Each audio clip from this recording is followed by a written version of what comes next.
All right, so we move to the AFC North where the Cincinnati Bengals took Amarius Mims, the offensive tackle out of Georgia, at 18.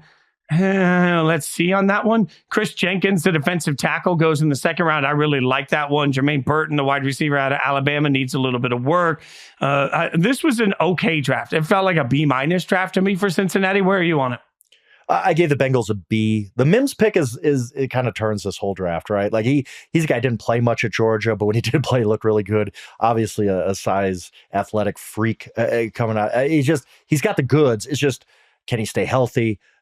Can he develop as a player without much college experience? That's the big question. But I think as a player, I like Mims a lot. And if he comes through, great pick for the Bengals. We'll see on that. I like the fact that they attacked the defensive line, which was such a liability at the end of last year. I think that some of their picks there were really good. I like the McKinley Jackson pick, Chris Jenkins pick.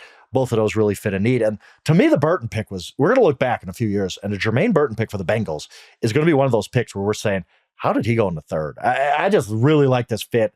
I think that, obviously T. Higgins is probably going to be moving on sooner than later. Yeah, I think he fits that role really, really well. I think he's going to blossom in that offense. I love that pick. That was one of my favorite picks of the draft after the first round. I just went, whoa, that is a great, great fit. Probably some of the reason I'm giving the Bengals a B here, but I did like their draft. I thought overall the Bengals attacked their weaknesses and did a pretty good job. The Browns didn't have a first-round pick. In fact, didn't pick until the second round, 22nd pick, where they take Michael Hall Jr., defensive tackle out of Ohio State. Felt like a really strong pick to me.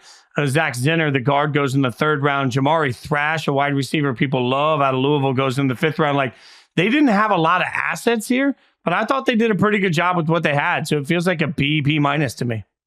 Yeah, I ended up giving them a C- just because, again, you didn't have the volume here if you're the Browns, because we know why. The Deshaun Watson trade keeps coming back to haunt them. They'd take that one back in a second. But I thought they did well with the picks they had. That's why it's not a D or an F or anything like that. Like you said, the Hall pick is totally fine. I think that works out for them. Somebody like Thrash could hit. They took a lot of guys with their picks who you're like, well, okay, that's good value, and that could really work out. And I think that saved their grade a little bit here. Volume wasn't helping the Browns here because of the Deshaun Watson trade. But I ultimately gave them a C- just because they did well with the picks they did have.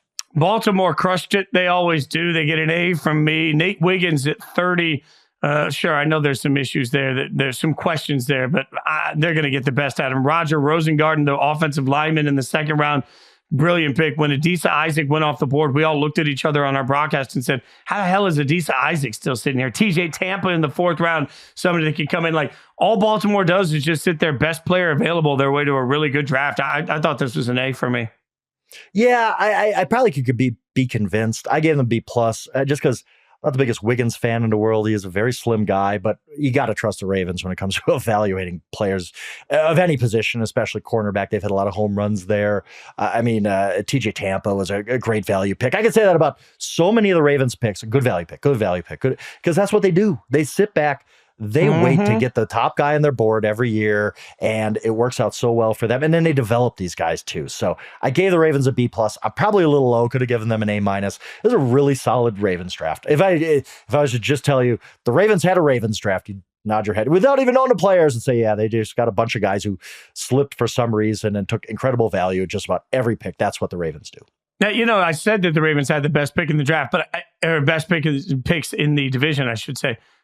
I think it might be a tie because the Steelers did Steeler things. Troy Fautanu, the offensive lineman from Washington, Zach Frazier, center from West Virginia, Roman Wilson, a value in the third out of Michigan, Peyton Wilson in the fourth round. Like, you go up and down the list, they got difference makers. In the first four rounds, they got guys that will all make an impact in my mind. So I think that's a pretty amazing job in the draft too. So I'll give them also an A. I'll be honest, I give the Steelers a B+, and I think I'm so low on this.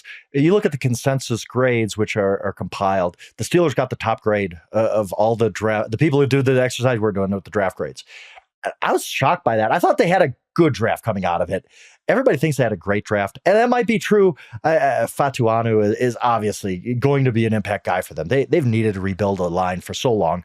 They really helped that with him and Frazier. Wilson, yeah, you got to kind of trust the Steelers, I guess, with their mid-round receiver picks. I thought he should be good. Peyton Wilson's another guy. Yeah, he should be a good pick.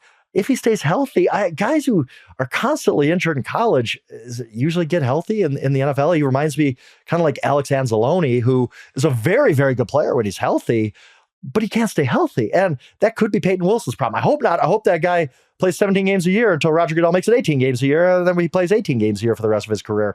I just had a few more questions about the Steelers draft than everybody else did. That's why I gave them a B+.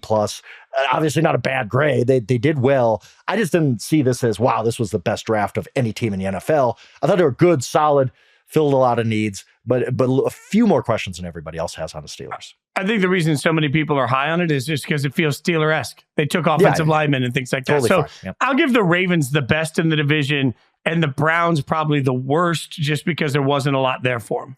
I'll give the Steelers the best draft in the division still, even though I didn't give them an A. I think they did fine. They picked a guy, like you said, a lot of Steelers guys, a lot of guys you could, oh yeah, that guy looked good in the black and gold. It'll be fine. Obviously, Browns have to be last because they just didn't have the capital because of the Watson trade, but did well at the picks they did. But yes, the Browns had the worst draft in this division.